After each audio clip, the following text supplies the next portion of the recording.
Alright, welcome to Danganronpa. So last time, it's been a bit. I was supposed to play this originally on Thursday to finish off the second trial, but I'm playing this on Sunday as of now, which it is Sunday, March 14th. So yeah, luckily though, this is it's spring break, so I can get a lot done of this game immediately if I wanted to. So in that case, checking by things. I'm gonna put my timer on. Alright, a little bit later than usual, but yeah. Um, in a kind of quote simile, overall, last time we got finished up with the case, and now we're here to use all that in the trial. So, in a in kind of a little prominence here. In case if I'm forgetting parts, I may use a guide. You know, like there might be some parts that might confuse me and whatnot. So, in general, like atmosphere, I'm gonna try to get it all processed. Get it all in my brain, and then yeah, we can finish up things, and we can call this trial, we can call this chapter goody.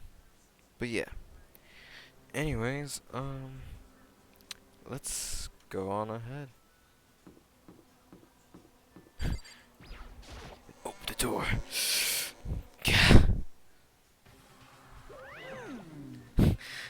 So, is everyone ready to... What? Am I blind, or are we missing someone? Yo. Yeah, Toko's not here.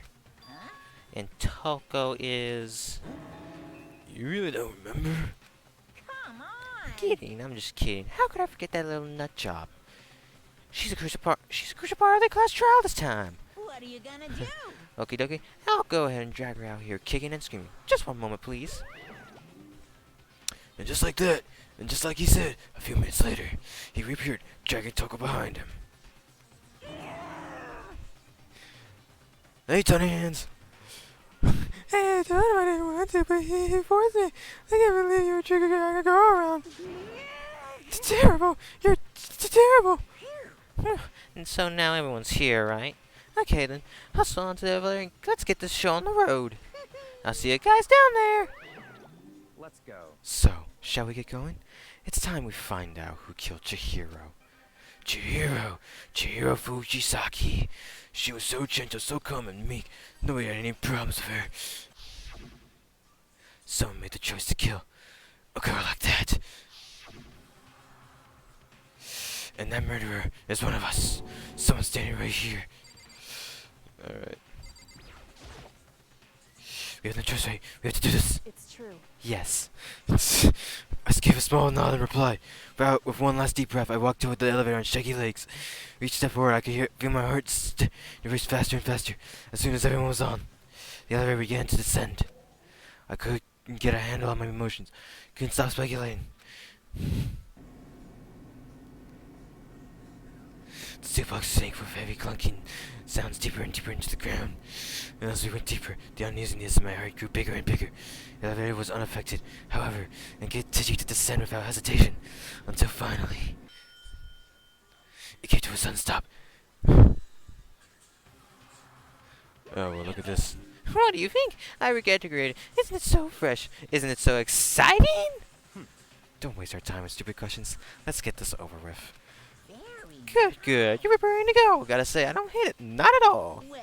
Okay then, let's get this show on the road. Everyone, please find your assigned seats. And so the curtain opened once again. A deadly judgment, a deadly deception, a deadly betrayal, a deadly riddle, a deadly defense, a deadly faith, a deadly class trial. You wanna say? Yes, it does. This, yeah. Alright, so. First things first, let's open the He handbook to see our true bullets. We've got 16 this time. Get Sakura's account, lock the bundles count, card reader, main ebooks, broken E handbook, genocide jack case, Ellie's account, Bully's locker room carpet, 2 locker rooms account, Chihiro's handbook, status of the dead bodies, disappearance stain, library desk lamp, and Celeste's count. And then now we have some new to set. The attentive influence, which I think I have some, or do I not? Oh, well no, I have that. Yeah, it increases the time limit. The I like the little thing. Anyways, so yeah, in case I'm not doing so hot, I'm gonna put some things through. So DR1, yeah, DR1 trial guide.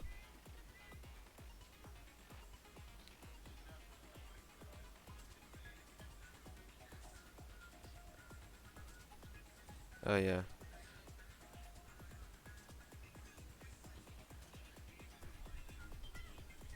Yeah.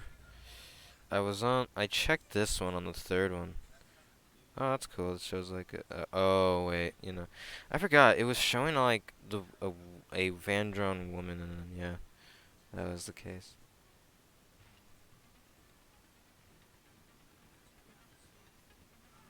Yeah, so the case, yeah.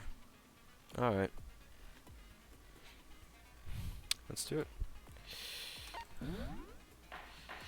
Class trial. Let's begin with a basic explanation of the class trial.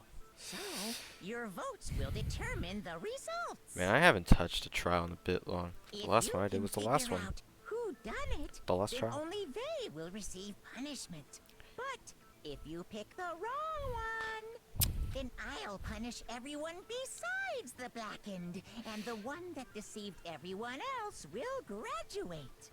Okay then. So, first off, let's talk about the murder weapon. First, to make clear it was used to deliver the final blow. Wow. In case if I has the smarts. Okay, I has the smarts. Alright. Oh, and fucking look. Chihiro's fatal injury. So this time I have. Oh wait, no, I had It 7. was a head wound. Yeah. According to the Monokuma file, the killer used a blunt instrument. But what kind of blunt instrument could it have been? I bet it was an iron pipe. No, that's wrong. No, that's wrong. No, that's wrong.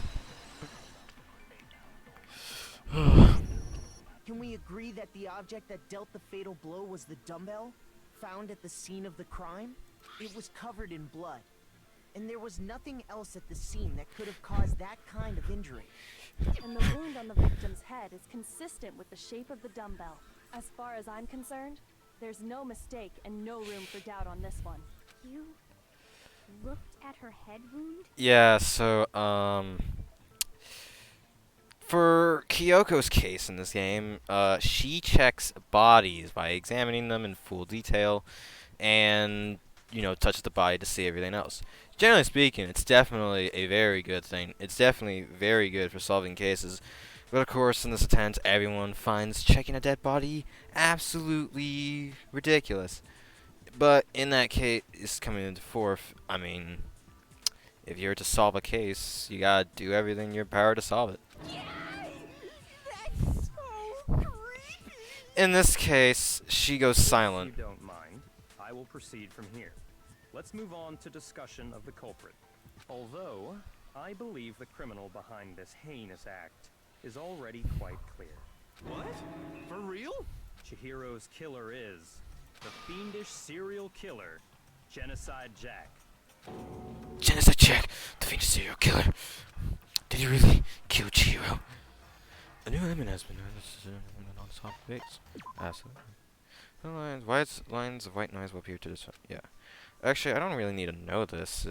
Well, I'll just say them off. But yeah, there'll be this purple lines that you can hit to, because the purple lines. Yeah, use the right mouse one.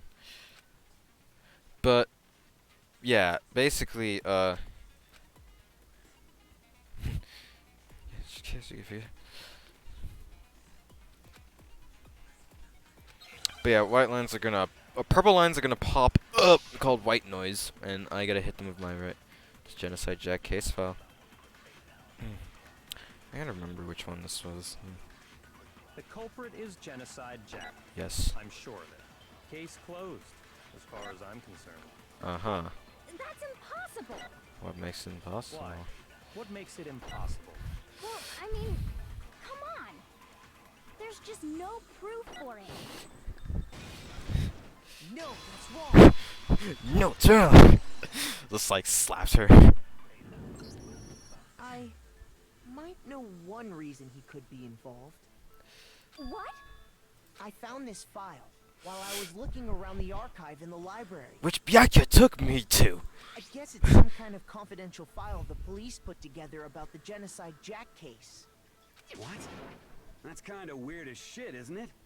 What was something like that doing in the library? I don't know. The lie of it is probably more trouble than it's worth.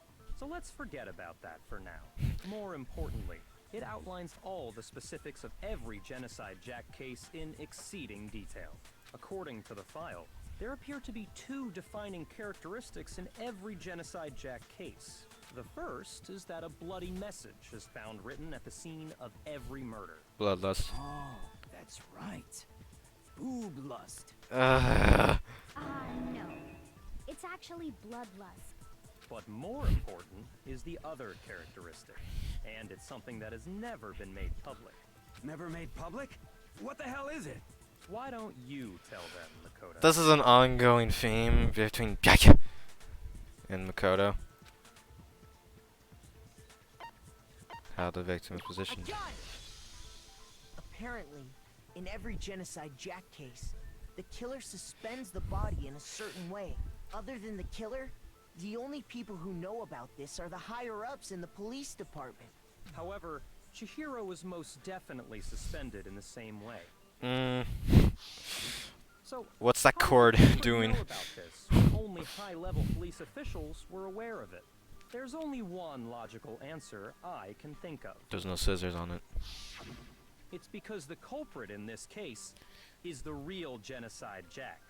No fucking way. You're saying Genocide Jack is one of us? Yes, in fact, it's Toko. What? Genocide Jack's true identity is Toko Fukawa. What? Hey, okay, wait, hold on a sec. Toko has like bloodophobia or whatever, remember? What kind of serial killer is afraid of blood? Is Toko Genocide Jack? The answer is yes and no. Another riddle? Man, why has this gotta be so complicated? It's for sure, but I feel like I understand it.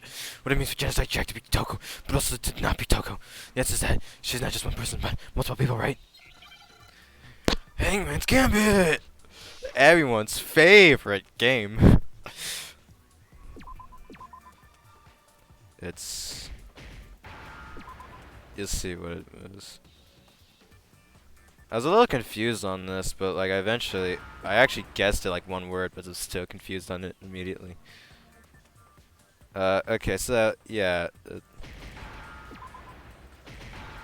we go. Now I understand. Now I understand. Is it because Genocide Jack has a split personality? Huh? I think I read that somewhere in the file too. They thought that the suspect might have, what did they call it? Dissociative identity disorder. Oh, okay. But still, go and say that about Miss Fukawa is... Perfectly acceptable. Toko's strange behavior after seeing the body is proof enough that she has a split personality. Well, that has to do with her behavior. Her behavior changed, I believe. That's what happened, right? Yeah, her behavior changed. You're talking about how she started acting totally different than usual, right? That's I right. probably should have clicked on that In immediately, fact, but I had to She think. fainted when she saw Chihiro's corpse, and then, when she woke up, Stop, give me so many kisses. I'm fine, yeah! What was that, dead body? Hey, are you dead? Yeah. She must have hit her head real hard when she fainted. The word has a firm back, a top ending and a bottom, a tear drooping in the web eyes. This is quite concerning. I mean, she sounds completely different. She was acting funny, that's for sure. That melancholy tone of hers completely disappeared. She wasn't on Melancholy Hill, that's for sure. Don't go assigning adjectives to my tone without permission. That's exactly what we can do. Not to mention, once she regained consciousness and saw Chihiro's body again, she was utterly calm. In other words, within her is one personality that can't handle blood, and one that obviously can. Bloodophobia, hemophobia. So when Toko trapped herself in her room, it's because she was scared of Genocide Jack? Yes. We'll let Genocide Jack have control. I'll drive out the killer. Just to drive out the murder fiend. The reason she locked herself in her room wasn't to keep other people from getting in. It was to keep her other personality from getting out. What? Toko was afraid. Afraid of the murderous fiend inside of her. Of killing even more people. How? Yeah. How can you know all this? I do believe you misunderstood her. What she's trying to say isn't, how can you know all this? No. What she wants to know is, how could you tell them? Huh? Last night, just before Monokuma gave his motive speech, Toko and I had a strange conversation. She told me a most interesting story. She said a murderous fiend lived with her, and she was afraid it could appear and attack at any time. And that trepidation is what's caused her to have such a bleak attitude. Isn't that right, Toko? Leon! This is all a lie. Right, Toko? Leon! You said you wouldn't tell anyone. What? You promised. I can't believe you lied. You have only yourself to blame. You came to me with your tragic little story. I didn't ask you to. This is the real world, not some romantic fantasy fairy tale. Besides, you broke your promise first. You said that as long as you were here, no matter what, you wouldn't let Genocide Jack kill anyone. But in spite of that promise,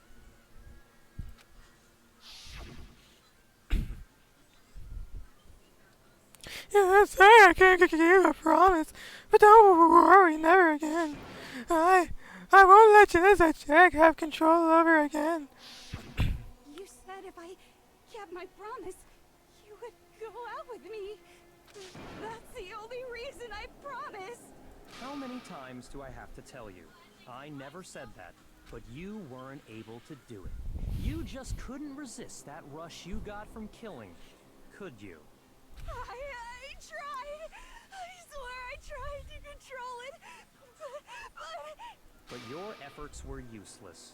What a disappointment. I hate you. Well, the opening act is nearly finished. All that's left is to hear from the person in question directly. The person you don't mean. Toko's body suddenly launched backwards.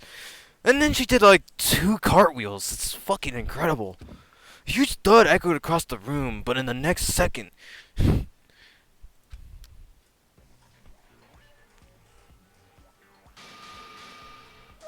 hello there. Is it me you were hoping to see? What the heck? So you figured it out, huh? Well, whatever. What are you gonna do? I'm the ultimate murderous fiend, Genocide Jack! Or better yet, let's go with Genocide Jill! What the fuck is this? Just fucking disappointment. Toko, what happened to you? Absolute disappointment. Not Toko. That's a loser name. And what happened is a textbook split personality. So what if one of them happens to be a serial killer? You should turn a blind eye to one's fault. She's so intense. Like they say, sound in murderous mind, sound in murderous body. This one is so different from the one we've come to know. Yes, well, the world is composed of a front and a back, you know. Just like how every inning has a top and a bottom, or how in the depths of every truth lives a little lie. Behind every dark and gloomy soul lives another that shines as bright as the sun! This is the murderous fiend genocide Jack? This is stupid. This is beyond insane. Miss Jack, Jill, can I ask you a question?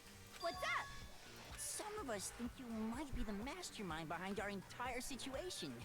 What are your thoughts on that? Are you like a fucking like newscaster? You fucking it's like an interview of like some strange man is like, "Are you the mastermind of this entire situation?" And just fucking gives like the upper eyebrow. Well, I'll tell you. I am the mastermind of all masterminds! That does not answer my question. Kidding.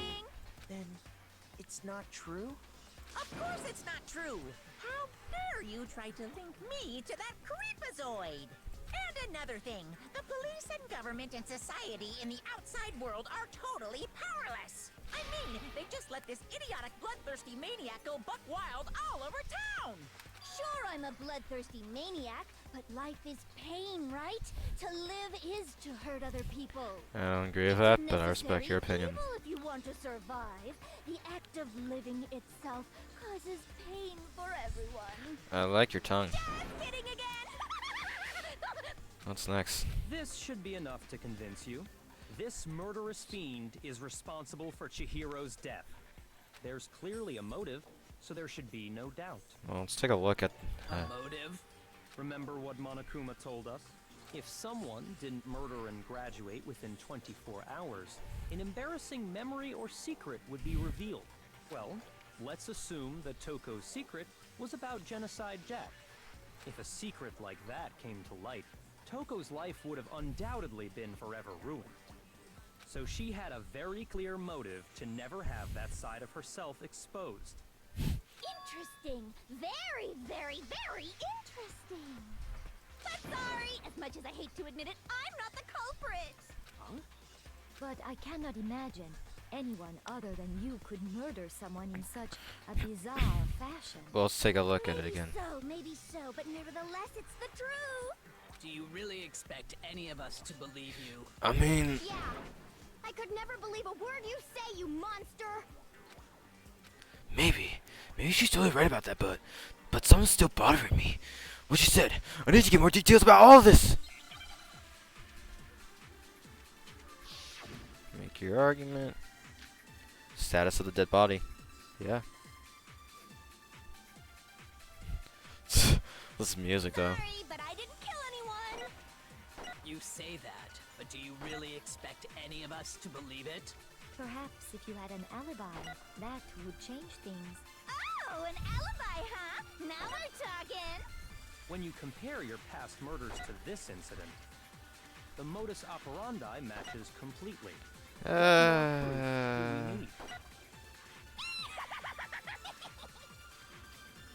Give it up. You killed her.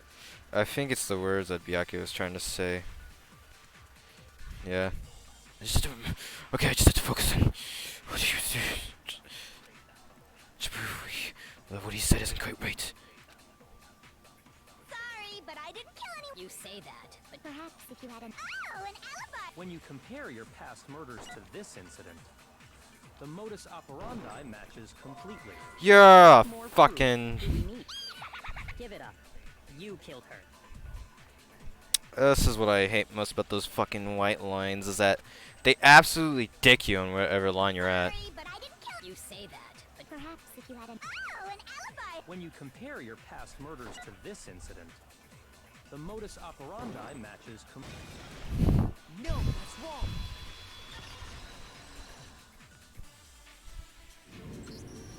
Are the methods of murder really exactly the same?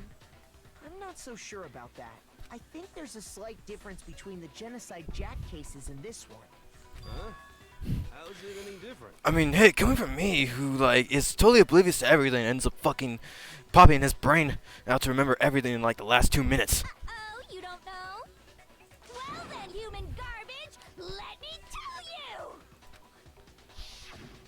I murder with passion and conviction. She means she murders only boys. I consider myself a professional, and I have a very particular way of doing things. She only hangs them with scissors. Imagine you go to a fancy Italian restaurant. They're very picky about the noodles, the sauce, everything. But what happened to Chihiro? It'd be like if that same Italian restaurant started using ragu or Chef Boyardee. This is no creation of mine. Let me rephrase that in a way that maybe makes more sense. There are two clear differences between the Genocide Jack cases and this one. So clear difference between murders. Photos from they get the neck and stomach. Here you'll see a clear difference. The victim's favorite energy. They left us like two options, and like one doesn't make sense. In the Genocide Jack murders, all the victims were killed the same way. According to the case file, they were all apparently killed with a pair of scissors. Apparently? What the fuck? But Chihiro died from a blow to the head, right?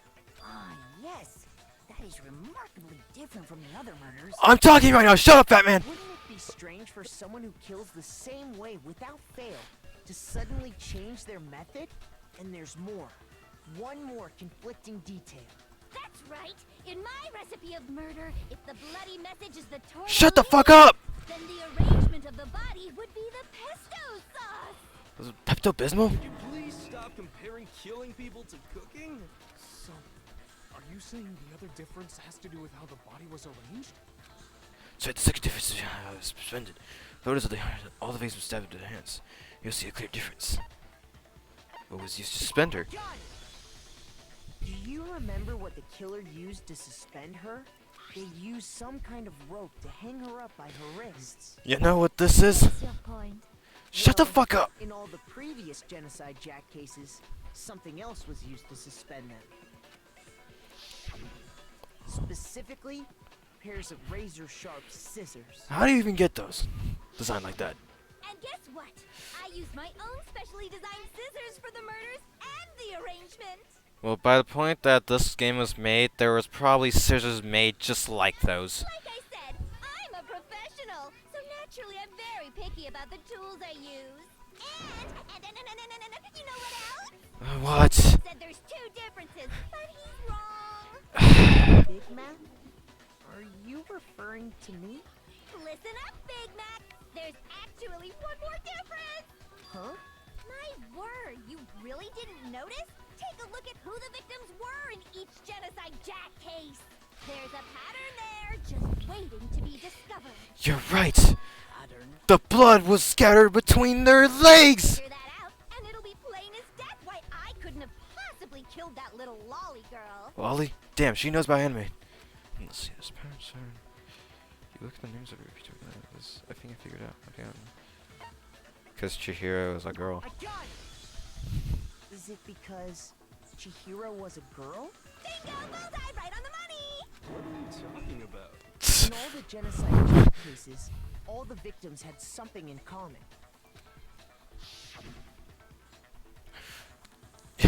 Names! Japanese people! And Sasuke! They were all guys? That's right! The people I killed with such passion and conviction are all adorable little men! I can't believe I said it! I'm so embarrassed! What the hell is wrong with you? I can't help it! I'm just a full-throttle boy-on-boy fangirl, and the mopey side of me just hates it. But now I'm on the fast track to becoming a full-fledged fan madam! So since Chihiro was a girl and not an adorable little man, you wouldn't kill her? Would an Italian chef suddenly start making ramen just because they're both noodles? Don't be stupid. What the fuck are we talking about? I have too much passion and conviction to cross that line. That's the absolute reality of a one and only. I'm gonna have like passion and conviction in my head by the end of this trial. We get it. You've clearly explained your hobby and your philosophy. But that's not all there is to it. It's a different matter entirely. When you're forced to kill in order to survive. Quiet, lolly cur! Cur? I would never kill for a reason as petty as mere survival. And if by some fluke I did kill to survive, why would I bother with the message and arrangement? It'd make me the obvious suspect. She's got a point. That make some amount of sense. Plus, whatever reason I have for killing, I would never leave out my prized scissors. Who would go out of their way to use a big, stupid, heavy dumbbell? Maybe you used the dumbbell because you couldn't find any scissors in the school. The dumbbell was clearly like 40 pounds. I don't think she'd be able to carry that. Any scissors? I don't just use any scissors. I only use my own set of high-class, envy of the entire world scissors. Get your facts straight, Yeah, Fumi. There still aren't any in the school. Are you sure about that? Oh. Da-da-da-da! Stupid bullshit. Fully equipped. That's right. So I can kill anywhere, anytime. Why would I resort to dumbbells or rope when I have my trusty scissors by my side? Go ahead, tell me I'm wrong. You can't, can you? Gutter dogs, all of you. Not to mention, I have no clue how to tie a good knot. So rope's totally out of the question anyway. It's an extension cord. I have no idea what's going on anymore. Could such a heinous villain really be innocent? Oh, wait till you see. But the body really was suspended, right? And nobody but the police knew about that. Yeah. That's why we figured it had to be the real deal and not some copycat killer or whatever. Shit, hold on. There is one person who could have copied the genocide Jack cases. And with that, we will continue on next time on Danganronpa, where we choose who the person it is who could have known about it. Next time on Danganronpa. Peace, peeps.